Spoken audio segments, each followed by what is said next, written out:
Bonsoir à tous, c'est la catastrophe. C'est la catastrophe. Aujourd'hui, on est là, pas pour débriefer ce match, mais pour débriefer surtout l'après-match, encore une fois. Catastrophe. Et on est là pour en parler.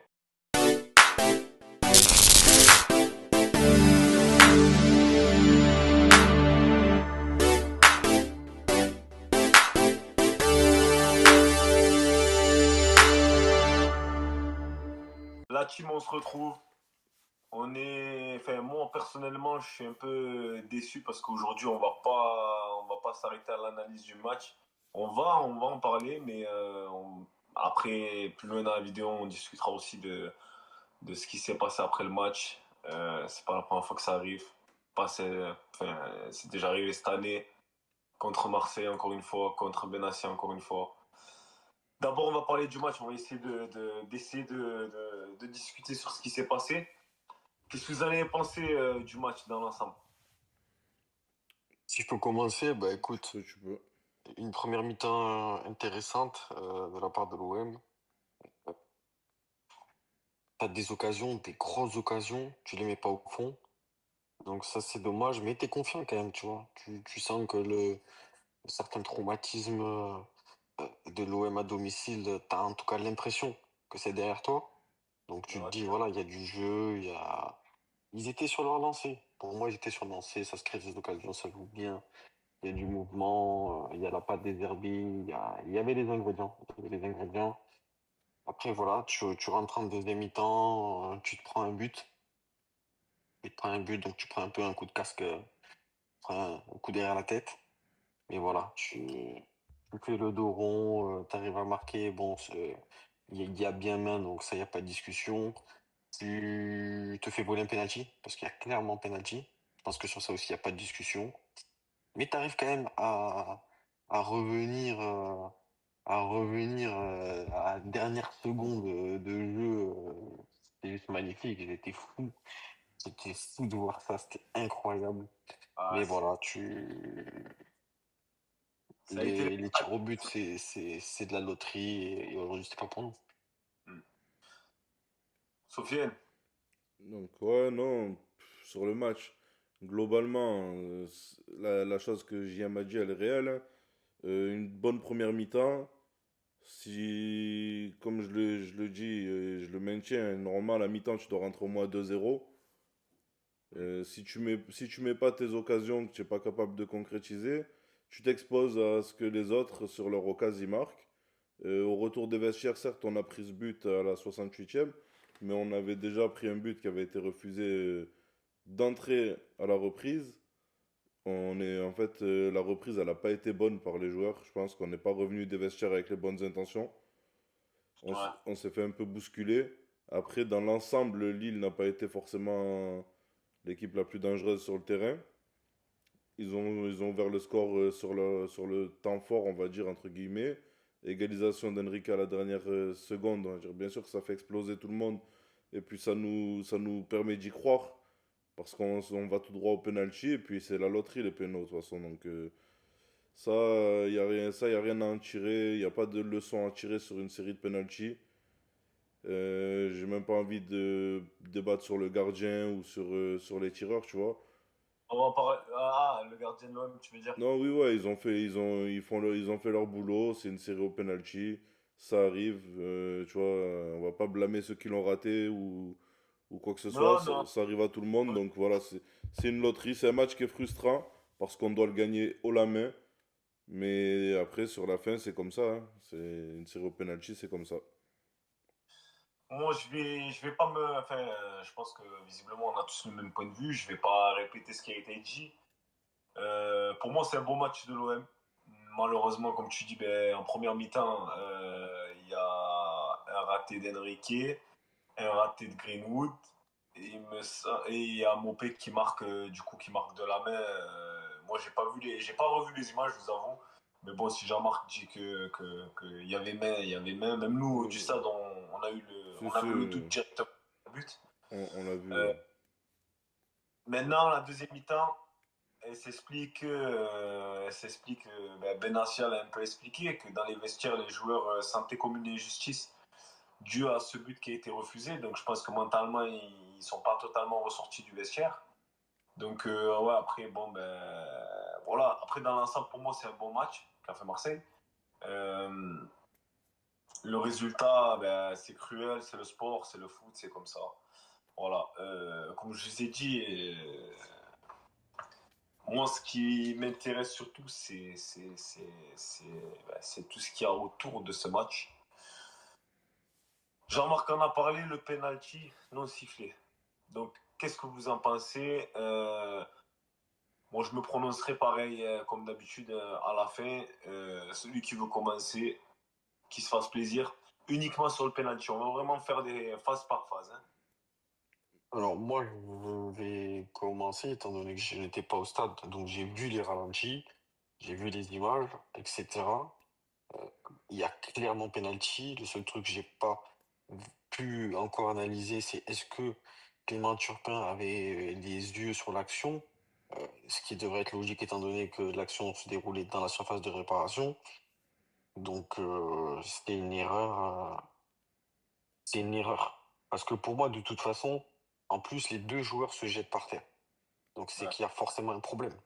Donc, tu dois siffler pour l'un ou pour l'autre, mais tu dois siffler. Et là, tu Ouais. siffles pour personne, il se passe rien. Et c'est pas normal. C'est pas normal. Donc, je suis désolé, c'est censé être l'un des meilleurs euh, arbitres français, voire du monde. Je sais pas.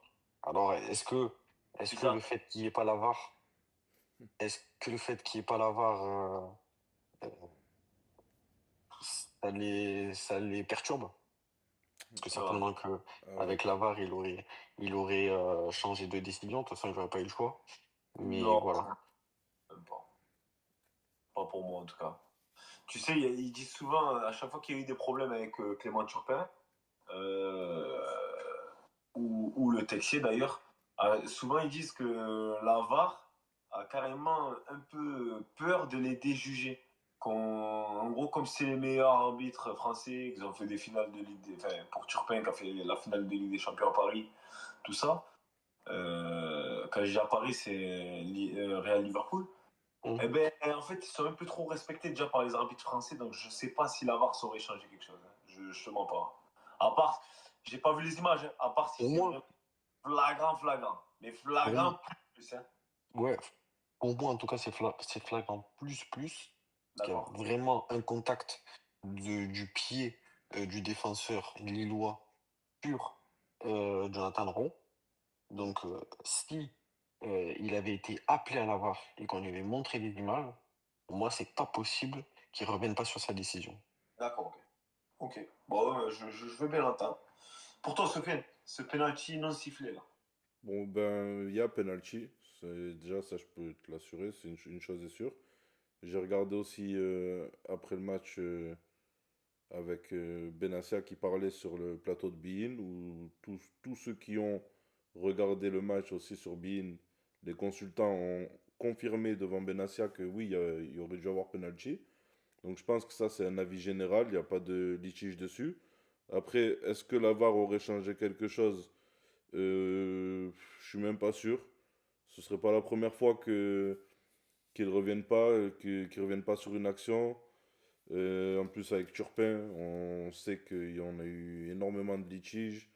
Franchement, je suis même pas sûr que la VAR elle aurait pu changer quelque chose, mais en tout cas, quoi qu'il en soit, il y avait penalty et oui, on peut se sentir lésé sur ça. Après, les gars, avec Turpin, en match à élimination directe, sans VAR, il fallait s'attendre à ce que ce soit pas non plus dans tous les coups, tu vois, que ça aille pour nous dans tous les sens, quoi. De toute manière, à l'avant-match, on en avait parlé. On avait dit que c'était le 12e homme pour, pour Lille. C'était annoncé, les gars. Ben oui. C'était annoncé, mais bon, en même temps, c'est pas beaucoup mouillé, hein. Comme on l'a dit, sur, je crois, 39 matchs, c'est ça, c'est 9 victoires de Marseille. J'avais la stat, je vais te la redonner de toute façon. Ouais, t'embête pas, de toute façon, on va faire le tour tout à l'heure. Moi, je vais juste, là, du coup, répondre à ma propre question par rapport au penalty. Bon, Les gars, on n'a pas assez de vues pour. On n'a pas assez de vues et de liquidité pour faire des déclencheurs, donc je vais essayer d'être mesuré. Ce serait quoi? On a pas de quoi sur la chaîne pour payer les avocats. Mais honnêtement, il y en a marre parce que si c'est du côté de Lille, c'est sifflé. C'est sifflé. Je suis désolé avec Turpin. Quand il y a bénéfice du doute avec Marseille, en fait, j'ai l'impression, je sais pas, mais j'ai l'impression que pour les arbitres français, le vélodrome, c'est le baromètre. C'est le baromètre pour si tu un arbitre qui tient la pression. Et du coup, il défie constamment ce vélodrome. Leurs décisions, j'ai l'impression qu'elles sont vraiment, pour la plupart du temps, contre le stade, pour dire voilà, moi j'ai du caractère, je m'impose. J'ai l'impression que c'est du grand n'importe quoi. Parce que pour la main, honnêtement, hein, pour la main, je pense que pour lui, elle n'est pas si simple que ça à voir. Je regarderai le ralenti. Pour nous, avec la caméra, du coup, pour toi, Jean-Marc, elle est évidente. Mais je pense que Non, c'est honnêtement, sûr qu'elle est pas simple. Elle est pas simple à voir. et il n'a pas La hésité. main, Mais il n'a la pas main, elle est hésité. pas simple. Exactement, il a pas hésité. En Il a pas revanche, hésité. Elle est sur l'action de Jonathan Rowe, c'était pareil. Il a pas hésité. Il a il laissé a pas jouer et c'était réglé. c'est là où j'ai vraiment, je suis vraiment très sceptique. Alors, pour essayer de, comment dire, pour essayer de faire un petit tour aussi, là dans le cas plus général, euh, sur Clément Turpin quand il arbitre l'Olympique de Marseille, je suis désolé, mais il y a qu'à regarder la série. Je ne l'ai même pas regardé, mais je l'ai vu dans la vraie vie. C'était catastrophique, hein. La série de tirs au pénal. Quand c'est le gardien de l'OM, il ne le laissait pas approcher du joueur. Quand c'est le gardien de Lille, Il franchement, faisait semblant. je suis à deux doigts. Enfin, si on a le temps, j'irai chercher les images pour les mettre en même temps que la vidéo. On dirait qu'il fait exprès de ne pas regarder, de laisser un peu le gardien, lui laisser un peu de liberté. Il a repris constamment sans jamais l'avertir pour que le gardien déstabilise le tireur de l'OM. Or, quand c'était l'inverse, il était à l'affût avant que le joueur de Lille arrive. C'était impressionnant, c'est vraiment flagrant. Vraiment, quand tu es au stade, c'est flagrant. Il se passe quelque chose. Il se passe quelque chose. Ah, c'est dur. C'est Évi- dur et je pense qu'on va en parler dans la suite de la vidéo. Ce qui s'est passé avec Mehdi Benassa aussi, ça confirme tout en fait. À un moment donné, stock. Il y a un problème. évi- Sofiane, Bon. du coup, est-ce que tu as eu le temps de te pencher sur la stat de Clément Turpin Ouais, quand il a... ouais. C'est 9 victoires sur les 36 derniers matchs arbitrés par Turpin. 36. T'imagines, On 36, on est, c'est une saison on n'a pleine. pas trouvé bon. C'est une saison pleine. C'est que si tu joues toute l'année avec Turpin, tu finis avec 9 victoires. T'es relégable. Non, ouais, mais tu finis en Ligue 2. T'es relégable, oui. C'est ce que je te dis. Tu te rends compte? Donc à chaque fois que tu as Turpin, tu pars avec un désavantage net. Mais au bout d'un moment, tant que, tant que la Ligue continuera ce cirque autour de l'arbitrage, à nous promettre monts et merveilles, et si et mi, tant qu'on n'aura pas vraiment les micros sur les arbitres pour avoir les vrais dialogues, ce qui se passe en temps réel, ils pourront se permettre des écarts encore. Au bout d'un moment, si vous voulez vraiment qu'on sache ce qui se passe, on Moi, veut... je préférerais Comment? qu'il y ait les micros. Voilà, au moment de prendre une décision, au lieu de dire voilà, j'ai pris la décision parce que ceci. Non, juste il nous dit au micro, je vous pisse dessus. Et voilà, et il prend sa décision. Mais au moins c'est carré, tu vois, au moins on sait où on va. On sait où on va. Oui, non, mais bien sûr, tout ce que moi je le dis, je dis que sans les micros, moi je veux qu'il y ait des micros parce qu'au bout d'un moment, il faut on l'a vu pas qu'avec Turpin aussi, hein, il y a eu d'autres arbitrages cette saison où on a besoin de On comprendre a besoin de comprendre ce qui se dit parce qu'on est pris pour des cons sous nos yeux. Donc la moindre des choses, c'est une explication. Et en plus, en fin de match, ils ont même plus, enfin, ils ont même pas à s'exprimer ces arbitres-là. Donc en fait, non, ils peuvent venir, faire un bordel, foutre un match en l'air, partir comme si de rien n'était, et on leur dit jamais rien. Oh, il y en a marre. Et j'ai l'impression, en fait, Même qu'on. le lendemain, pas une émission, quelque chose qui vont nous dire, Et je allez, te jure, venez, maintenant, j'ai venez, l'impression qu'on. J'ai l'impression qu'on tomber. radote, tu vois, qu'on radote, qu'on réclame tout le temps les mêmes choses d'année en année, que ça n'avance pas. T'as même les trois quarts des journalistes qui, tu vois, qui vont te dire, ouais, ben là, il y a eu peut-être une erreur et tout, mais que personne ne se mouille sur l'arbitrage. Personne n'ose se mouiller sur les arbitres français. Donc je sais pas ce qui se passe autour de ça, mais personne n'ose dire les choses. Alors qu'au bout d'un moment, elles sont claires, elles sont vues par le monde entier. Les matchs sont diffusés. Pour ceux qui les regardent à la télé, tu as les ralentis qui te confirment que tu es en train de te faire entuber. Et puis ça passe comme ça, comme une lettre à la poste. Et à la fin, ben, on retrouve au final, là, pour ce match-là, au final, le penalty, personne n'en parle parce que tu as encore d'autres polémiques qui s'enchaînent derrière. Parce que c'est Ah pas tout. ouais. Parce que comme c'est pas tout, et ben au final, ça passe à la trappe.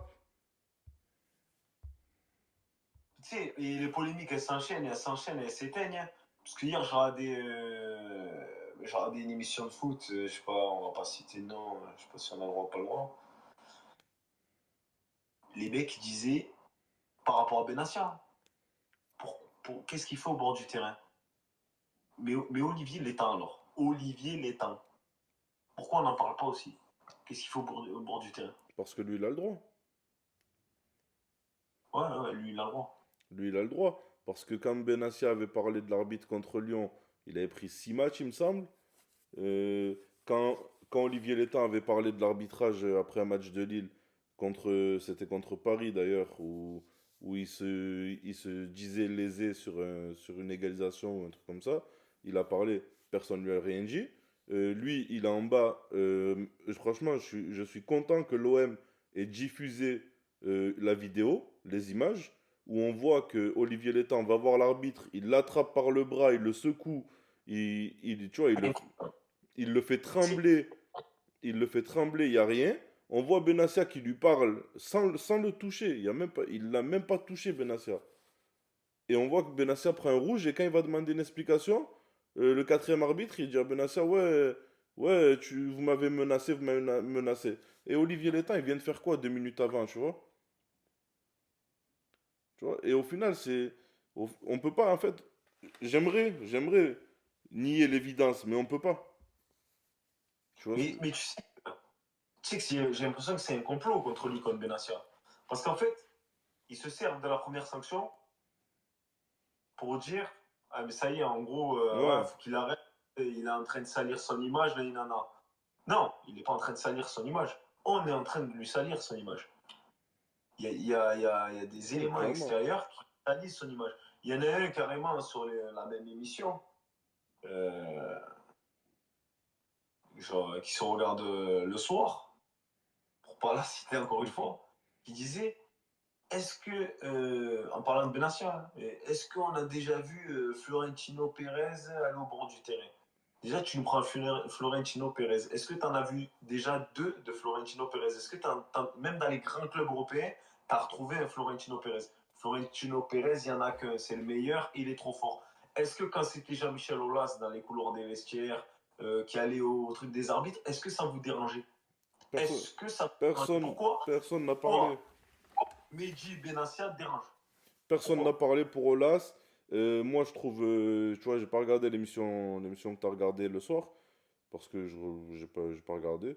Mais en tout cas, une chose est sûre, il faut un culot monstre pour poser la question, pourquoi Benassia est au bord de la pelouse, alors qu'Olivier Létang y est aussi, tu vois. Et tout le monde les a vus les deux. Pourquoi il y aurait un deux poids, deux mesures avec Mehdi Benassia? Et il faut vraiment avoir du culot et avoir honte de rien pour oser Les poser choses, la question sur une chaîne télévisée, tu vois. mais qu'on nous dise les choses. Moi, je veux juste des explications. Moi, je pose des questions, toi aussi d'ailleurs, on pose des questions, on a des problématiques. Maintenant, qu'on nous y réponde. Pourquoi Olivier Létang peut se permettre de critiquer l'arbitrage et Mehdi Benassia non? Pourquoi Olivier Létang est plutôt virulent avec le quatrième arbitre et même qui va au contact physique? Mehdi Benassia, il fait même pas le quart. Pourquoi lui est exclu? Pourquoi? Pourquoi? Moi, c'est la seule question, c'est pourquoi. Donnez-nous une explication. On l'aura jamais parce que ces arbitres-là comment dire, font partie d'une énorme magouille, d'un complot, où tout le monde se couvre, tout le monde se protège entre eux, et t'auras jamais de réelle explication. Mais le pire, c'est que t'as pas le droit de parler. T'as même pas le droit. Alors c'est là où le foot, c'est quand même catastrophique. Excuse-moi, je te coupe, hein, mais t'as le droit de. Parce que enfin, tu dis que en gros, eux, ils parlent pas. Mais le pire, c'est que toi-même, t'as pas le droit de parler. Benassi n'a pas le droit de critiquer les arbitres. On critique les joueurs Mm. sur leur performance, on critique les dirigeants sur leur recrutement et la gestion d'un club, mais on n'a pas le droit de critiquer les arbitres. Et c'est quand même fou. Moi, je trouve ça quand même catastrophique. C'est incroyable, Dans hein. ce monde, on a le droit d'être critiqué, sauf les arbitres. C'est incroyable. Je suis d'accord avec toi. Intègres, Comment? qui font partie intègre du sport. Ouais, mais enfin, je sais pas, ils ont peut-être le totem d'immunité, je suis pas au courant. Je sais pas ce qui. Comme je te dis, c'est une énorme mascarade, l'arbitrage français. C'est une énorme mascarade. Il y a, franchement, sans vouloir dénigrer tous les arbitres, hein, mais les trois quarts c'est du cirque ce qu'ils viennent faire. Ils sont même pas Ouais, bons. Comment? je dirais pas les trois quarts, mais Ouais, ben la moitié si tu veux, mais c'est pareil. ceux qu'on met sur le devant de la scène, oui. Le problème, c'est quoi? C'est que vu que c'est les grosses têtes, t'as une sorte de hiérarchie qui s'installe et tout le monde s'écrase. Les autres Ah, oui. arbitres, les plus petits arbitres, ils s'écrasent et ils suivent le chemin, ils suivent la directive sans broncher. Donc au final, les trois quarts, ça reste le cirque. Parce que tout est dicté par les top arbitres soi-disant.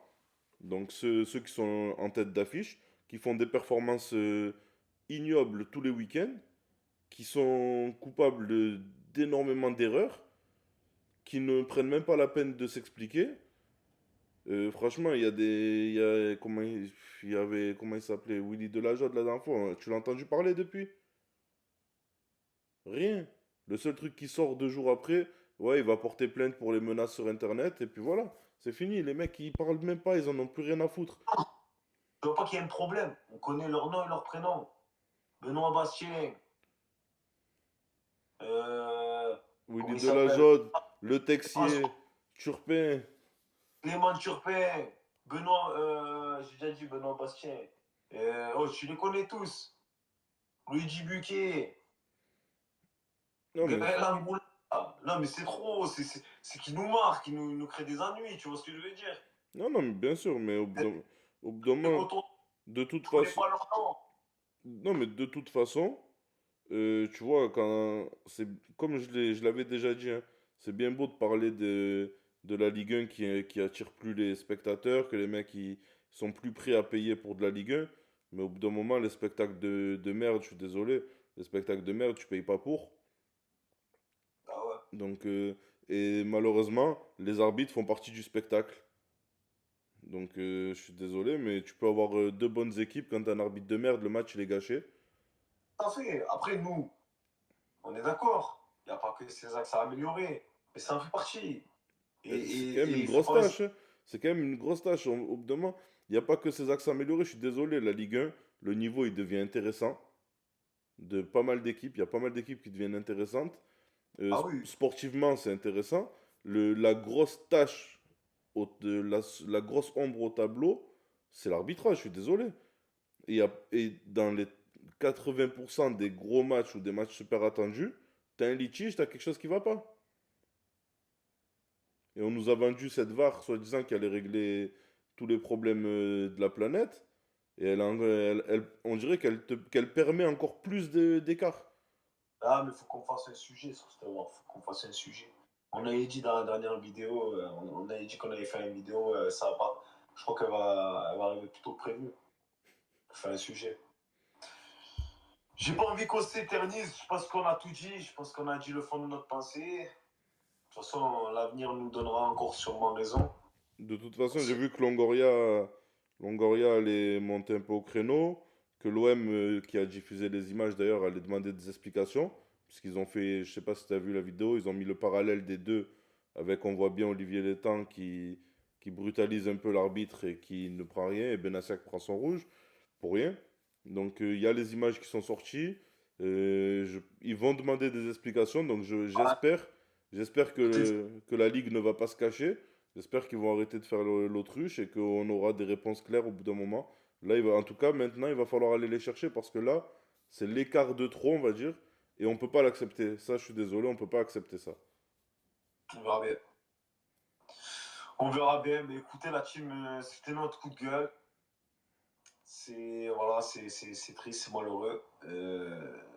Maintenant, passons. On se dit à plus tard pour une prochaine vidéo. Ce sera sûrement l'avant-match de Marseille, ce dimanche 21h. On se dit à la prochaine. C'était les 4 fanatiques. Ciao.